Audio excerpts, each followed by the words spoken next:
Et un grand merci à notre première invitée ce matin, c'est Tiffaine Breault qui est avec nous. Et j'ai cru comprendre que vous êtes dans le moyen de santé, nature. Je suis entendu que tu fais même du Qigong. Ce matin, on va plutôt parler de l'association IDEO. Effectivement, j'ai travaillé pendant une dizaine d'années dans le management environnemental. J'ai animé le plan climat de la vallée de Chamonix et travaillé sur un projet qui s'appelait, il y a une dizaine d'années, Vallée écotouristique exemplaire. Et aujourd'hui, donc, depuis 2018, j'ai cofondé avec Caroline Rossi l'association IDEO pour travailler davantage sur l'éducation par la nature. Parce que je me suis souvent posé la question de pourquoi les gens ont envie d'agir pour l'environnement. Et en fait, ça partait d'une intuition, de dire que c'est parce qu'on est en lien avec la nature qu'on a envie de protéger la nature. Et donc, c'est sur cette intuition-là qu'on a créé l'association IDEO.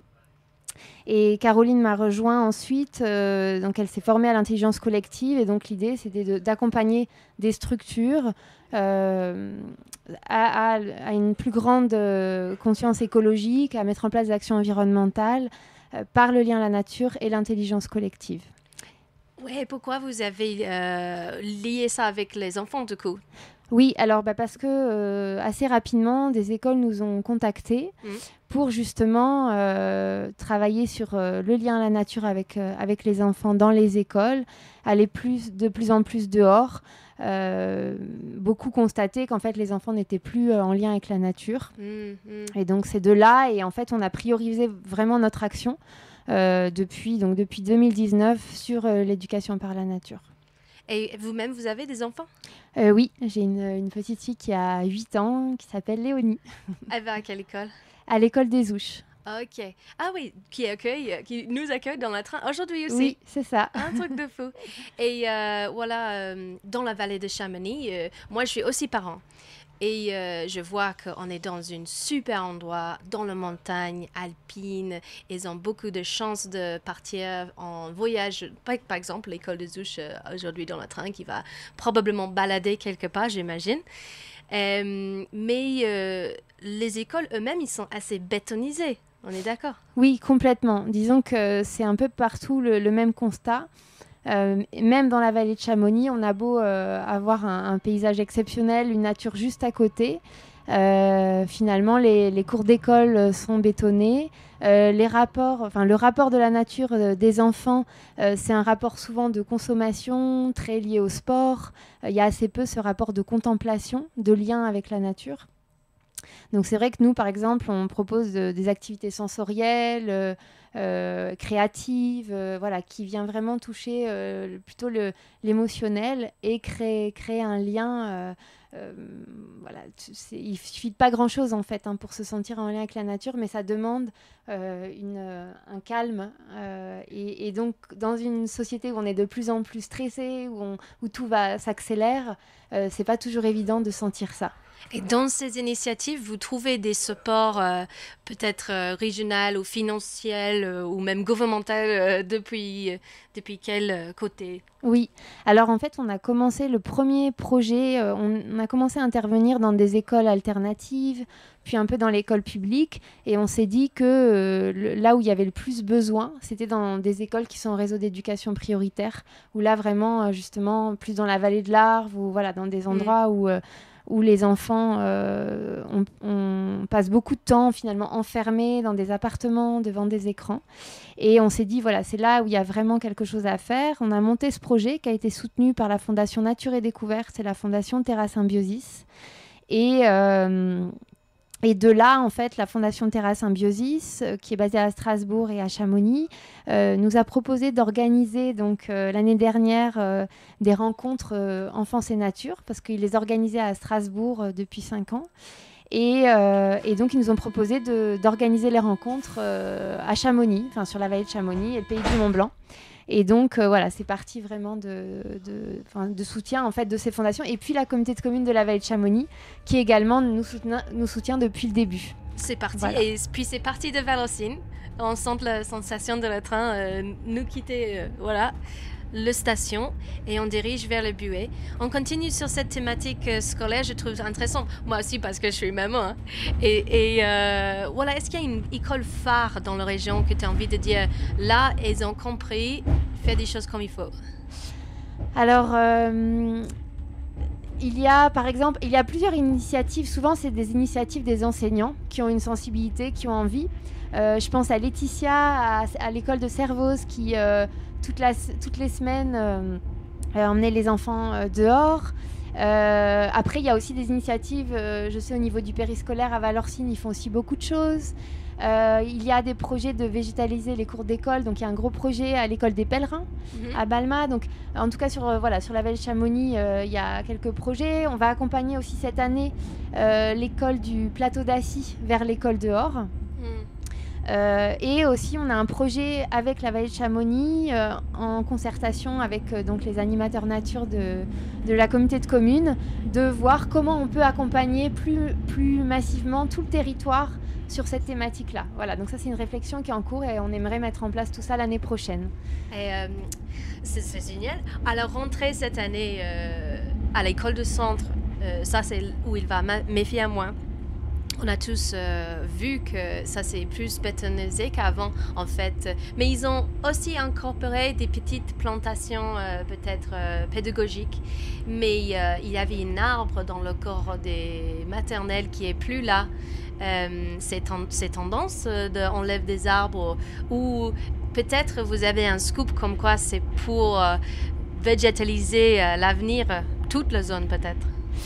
Oui, alors l'être humain avance comme ça. Il y a eu tout un mouvement où il fallait bétonner les cours d'école, soi-disant parce que ça permettait de plus sécuriser, de plus voir les enfants et donc de voir tout ce qui se passait dans les cours d'école. Et aujourd'hui, on est dans un mouvement où beaucoup d'études scientifiques prouvent qu'en fait, pour le bien-être des enfants, c'est indispensable qu'il y ait un lien à la nature. Et donc, que même des espaces végétalisés où les enfants ils peuvent se cacher un peu, avoir leurs petits espaces, et en fait, c'est hyper important. Et donc, c'est ça. On avance comme ça, on se rend compte que pourquoi les enfants vont pas très bien aujourd'hui, il y a aussi ce côté-là. On est en train, on est dans des générations hors sol, hein, on le voit, nous, quand on intervient en école qui sont en REP, les enseignants nous disent que vraiment, même les enfants ne marchent plus du tout dans l'herbe, et donc voilà, ça devient vraiment urgent de renaturer les cours d'école, d'emmener à nouveau les enfants dehors le plus régulièrement possible, parce que le lien il se crée aussi quand on y va régulièrement et si possible quand on va toujours au même endroit, parce que c'est comme ça qu'on développe une qualité d'observation, des choses qui changent, des saisons, de se reconnecter à quelque chose de plus grand que nous, quoi.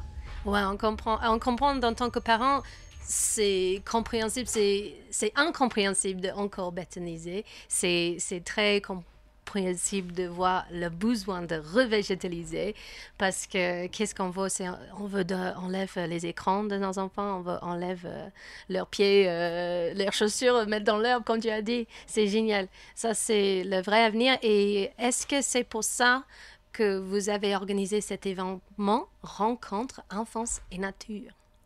Oui, c'est ça. Alors, juste, je voulais revenir sur ce que tu disais par rapport aux renaturations des cours d'école. Il y a aussi d'autres bénéfices, hein, comme par rapport au changement climatique. On sait que quand on est sous les arbres, il fait plus frais. Il y a aussi la problématique de l'artificialisation des sols et le fait que, donc renaturer les cours d'école permet aussi d'apporter d'autres choses d'un point de vue du changement climatique. Et concernant les rencontres enfance et nature, donc c'est, comme je le disais, c'est la Fondation Terra Symbiosis qui nous a sollicité pour organiser les premières rencontres l'année dernière. Et oui, l'objectif en fait, c'est de permettre donc au niveau de la Haute-Savoie, enfin déjà de nos territoires Pays du Mont-Blanc et plus globalement Haute-Savoie, de faire se rencontrer des associations, des écoles, même faire se rencontrer les écoles entre elles pour qu'elles puissent échanger sur les retours d'expérience, sur qu'est-ce qui se fait où, et puis dire nous on a essayé ça a bien fonctionné, vous pouvez essayer ça, etc. C'est aussi donc travailler avec l'éducation nationale, avec d'autres aussi entreprises. On travaille aussi dans le secteur de la petite enfance. On est en compagnie toujours avec Tiffaine Breault, la cofondatrice de l'association IDEO. Alors depuis 2022, vous, Tiffaine, salut encore, organise les rencontres enfance et nature sur le territoire Arve-Mont-Blanc. C'est le temps fort pour votre association et ce que j'ai compris que... En fait, j'ai fait dans le tunnel, on a discuté vite fait, parce que tu vas, en tant qu'animatrice radio, on aime bien parler, hein. Même si on est hors antenne. Du coup, tu m'as expliqué que si les rencontres enfance et nature, c'était un arbre, les racines, c'est à Strasbourg et Mulhouse. Comment ça? Disons que le festival, c'était au départ le festival Enfance et Nature, existe depuis 5 ans à Strasbourg et Mulhouse. Et donc, avait pour vocation de fédérer, comme je le disais, tous les professionnels qui s'intéressent à l'éducation et au développement de l'enfant. Et donc, c'est la Fondation Terra Symbiosis qui souhaitait développer ce genre d'initiative sur différents territoires, et notamment sur Chamonix, Pays du Mont-Blanc, Vallée de l'Arve. Et donc, nous a sollicité pour organiser ces rencontres l'année dernière. Et on co-organise ensemble cet événement. C'est génial. Comment tu as rencontré ces personnes? Alors, Caroline, c'est dans l'association avec vous, oui. Mais celles qui sont à Strasbourg. C'est le réseau chamoniard, je dirais. C'est vrai. Oui. Elles aiment bien faire de la montagne. Peut-être. Ou il, peut-être, c'est des garçons oui, aussi. Non, la présidente et directrice Patricia Youngsing habite à Chamonix, en fait. C'est installée à Chamonix. Qui est présidente de l'association parents des élèves de l'école de centre. Oui, alors oui, je ne savais pas, mais... D'accord. Voilà. Ok, je comprends. Et aussi avait créé avec Zoé Hart Explore, qui qui vise toujours d'ailleurs, qui propose des ateliers pour les enfants. Oui, ma fille, elle a fait de la balade avec Explore. Comment on dit la balade? C'est pas la bonne phrase. Du trekking? Non. Aide-moi. Quand tu pars, tu fais le refuge. Oui, bivouac. Voilà. Bivouac ou expédition, on va dire. Elle a adoré. Elle a ramené des bonnes champignons chez moi. Et puis maintenant que vous avez cette rencontre, vous faites ici à Chamonix, ou pas exactement à Chamonix, mais dans la région, les rencontres enfance et nature. C'est entre le 17 et 20 octobre. Et comment le public peut faire partie? Ou c'est juste une invitation, ou plutôt professionnelle et scolaire? Alors non, c'est effectivement à destination des professionnels qui s'intéressent à l'éducation et au développement de l'enfant. Mais on a 2 soirées grand public. D'accord. Donc la première soirée grand public, ça sera justement notre conférence d'ouverture qu'on co-organise en partenariat avec la Petite Université. Et donc là, on fait intervenir Gauthier Chapelle, qui est ingénieur agronome et docteur en biologie, qui est un des cofondateurs de l'Association européenne de biomimétisme et qui justement viendra nous parler de comment le vivant peut nous inspirer et nous aider justement au niveau de l'éducation des enfants. Donc sa conférence s'appelle « Vers des civilisations et si les forêts pouvaient nous inspirer ». Voilà, donc ça sera mardi 17 octobre à 20h à la salle animation des Ouches. Et c'est 5 €. Et c'est 5 € et c'est gratuit pour les membres de notre association et des membres de la Petite Université. Ok, génial. Voilà. Ça a l'air intéressant. Bien sûr, c'est en français, mais... oups. Le train est en mouvement, je perds les stylos par terre. Excusez-moi. Mais alors, si les Anglais aimeraient bien faire partie, est-ce qu'il y a des supports dans d'autres langages? C'est une bonne question. On l'a pas prévu. Mais voilà, s'il y a une volonté, on peut en discuter.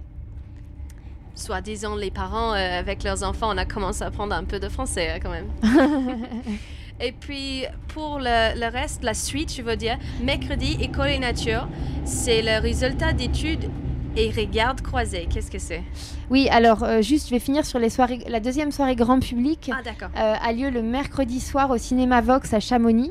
Et donc là, ça sera la diffusion du film La forêt, c'est la classe, qui suit une école du Doubs qui, depuis 5 ans, fait l'école de la forêt avec Élise Sergent. Et donc voilà, c'est un ciné-débat en présence du réalisateur et on espère avoir Élise Sergent également. Ah, c'est bien. Donc ça, c'est la deuxième soirée grand public, donc c'est pareil, c'est 7 € la soirée. Et puis après, le reste, on a 2 matinées de table ronde, des conférences. Le mercredi matin, donc effectivement, c'est des résultats d'études qui ont été menés. Donc c'est une recherche-action participative nationale qui s'appelle Grandir au contact de la nature. On aura la chance d'accueillir Aurore Blanquet qui présentera les résultats de l'étude. Ok. Et on aura également Pauline Misset qui représente la forêt des Lucioles, qui est une école de la forêt à Annecy et qui viendra aussi nous présenter les résultats à mi-parcours de l'étude exploratoire sur l'intérêt pédagogique de réaliser des apprentissages en extérieur. Et on aura justement une table ronde animée par Armand Courriou, qui est animateur nature à la communauté de communes de la vallée de Chamonix. Donc ça, c'est le mercredi matin et ça sera à Passy, au Quechua Mountain Store. Donc effectivement, l'événement a lieu plutôt sur le pays du Mont Blanc, voire même cette année, on va jusqu'à Thiers. Et les navets jusqu'au Passy Mountain Store? Alors, c'est une très bonne question. On va organiser donc du covoiturage pour aller là-bas. Ok. Et on peut faire ça, peut-être on veut vous contacter sur votre page d'association réseaux sociaux? Oui, complètement. Voilà. On a donc une page Facebook Rencontre Enfance et Nature. Donc voilà, on met les informations en temps réel, quasi en temps réel. Et puis on a bien évidemment un site internet. Voilà, donc Ok. et une page aussi LinkedIn pour les professionnels. Et juste sur en général, parce qu'on revient vers un peu le topic premier de parler des écoles, etc. Mais en général, parce que tu as parlé des écoles buissonnières. C'est quoi école de la forêt. Oui, c'est ça. Buissonnière, ça se dit? Alors oui, école buissonnière. Buissonnière. Oui. Ça vient d'où cette mot? Déjà, c'est quoi les racines? Oui, alors c'est une très bonne question. École buissonnière, c'était l'idée de... au départ, c'était de ne pas aller à l'école et justement d'aller dans la nature. Ok. Puis en français, on peut appeler ça le buisson. Oui, c'est ça. Okay. Oui, inspiré du buisson. Donc, en gros, les enfants qui allaient se cacher dans les buissons pour pas aller à l'école. Ok. Qui préféraient passer du temps en nature. Donc, et là, maintenant, c'est pas une concurrence à l'école, c'est pas comme une Montessori ou un truc comme ça. Non, là l'idée c'est justement d'aller dehors et les enseignants aussi se rendent compte et donc on va avoir justement les résultats de l'étude exploratoire. Comment ça peut être très intéressant, au contraire d'apprendre dehors, faire des apprentissages. Donc par exemple les mathématiques, on peut très bien faire du comptage, de la manipulation en nature et comment finalement par cette manipulation on intègre mieux les apprentissages que des fois par des connaissances transmises comme ça en classe. Oui, j'aime bien cette idée qu'ils sortent en nature, ils comptent des pierres qu'avec l'application Nooms. Vous connaissez bien sûr. Non, alors je connais pas. Non, c'est vrai qu'on est plutôt... On essaye de lâcher les téléphones et les applications pour être plus dehors dans le vivant. Mais voilà, ça peut... Mais je ne connais pas. C'est une application qu'il utilise, l'école promouvoit même que pour les enfants utilisent dans la classe et puis à la maison. D'accord. Oui, peut-être on peut le remplacer avec une voyage au buisson. on va compter les grains dans le terre. Et après, on va pousser notre apprentissage nature et mathématiques. C'est ça. Alors, jeudi 19, qu'est-ce qui se passe le jeudi? Alors, juste peut-être pour reprendre le mercredi après-midi, c'est une journée vraiment le mercredi dédiée vraiment aux enseignants parce que forcément ils ne travaillent pas ce jour-là, ils peuvent se libérer. Et donc le mercredi après-midi, on propose des ateliers pratiques justement. Ok. Alors donc Aurore Blanquet nous proposera, qui elle forme beaucoup d'enseignants à l'école dehors, proposera aux enseignants un atelier qui s'appelle Installer son école dehors. Gauthier Chapelle, donc, qui fera la conférence du mardi soir, ça sera plutôt une réflexion générale sur quels sont nos blocages psychologiques à aller dehors et qu'est-ce que ça signifie dans sa globalité. Mais souvent, c'est pas le blocage de l'enseignant, c'est le blocage des parents des élèves aussi. Effectivement, il y en a plusieurs, il y a plusieurs blocages et lui abordera cette question-là. Je suis toujours en compagnie de Tiffaine Brio et nous parlons, juste avant d'être coupé, on a parlé des événements, l'événement Rencontre Enfance et Nature. Le programme, exactement, et il est disponible sur festival-enfance-nature.fr dans son intégralité. Et puis, j'ai vu dans ton sac, Tiffaine, j'ai vu que tu as une grosse, pile de flyers à mettre partout à Chamonix. Où on peut les trouver? Tu vas les distribuer? Alors, on va les distribuer au niveau des écoles et puis on en mettra quelques-uns aussi dans différents lieux. Comme je disais tout à l'heure, c'est qu'il y a 2 soirées pour grand public et la plupart des autres événements sont plutôt destinés aux professionnels de l'éducation et du développement de l'enfant. On vient de quitter du coup l'EPRA et on dirige vers Chamonix où on va accueillir l'association Butch à Butch. Mais on aimerait terminer notre discussion sur le programme d'abord.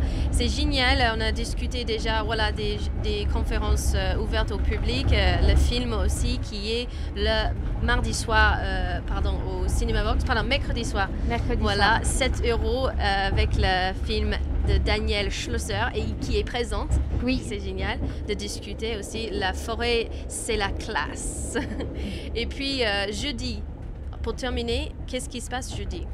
Alors, jeudi, on a une conférence sur éducation dehors et risques. Quelle conjugaison possible? On accueille Anne-Louise Ness, qui est sociologue et formatrice dans le champ éducatif et médico-social. Et on se posera cette question de finalement c'est quoi les risques à faire école dehors, parce que c'est souvent un des blocages importants, c'est les enfants vont se blesser, on a plein de constructions mentales comme ça qui fait qu'on n'ose pas passer le pas, et donc on va un petit peu discuter de tous ces sujets.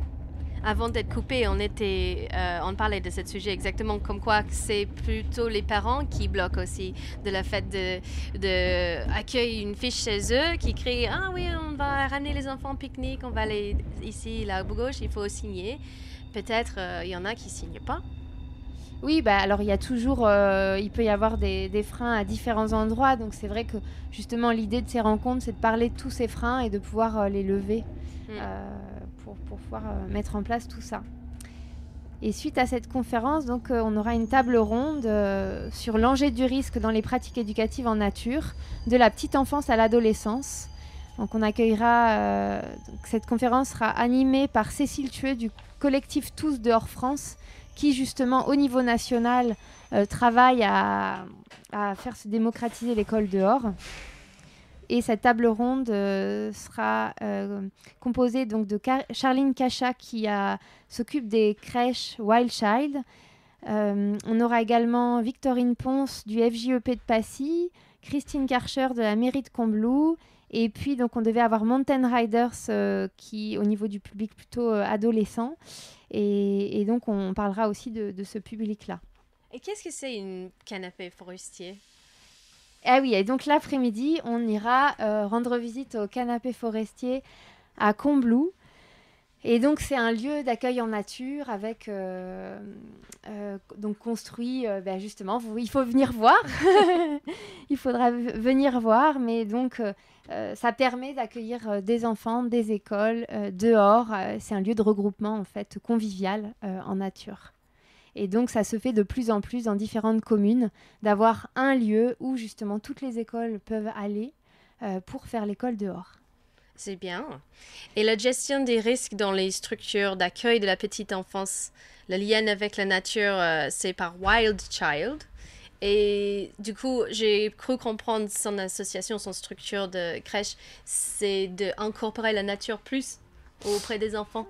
Oui, c'est vraiment des micro-crèches en nature. D'accord. Donc, ils sont vraiment dehors. Alors, c'est une formation qu'on propose l'après-midi donc à Thiers de 14h à 17h30 et c'est pareil, ça abordera la question avec les tout petits, comment on appréhende cet apprentissage-là dehors. Ça peut inspirer d'autres professionnels de la vallée de reconvertir ou créer de nouvelles micro-crèches parce que peut-être on manque des garderies par là. Oui, et puis on proposait une offre dehors pour des crèches déjà existantes et s'adapter à ça.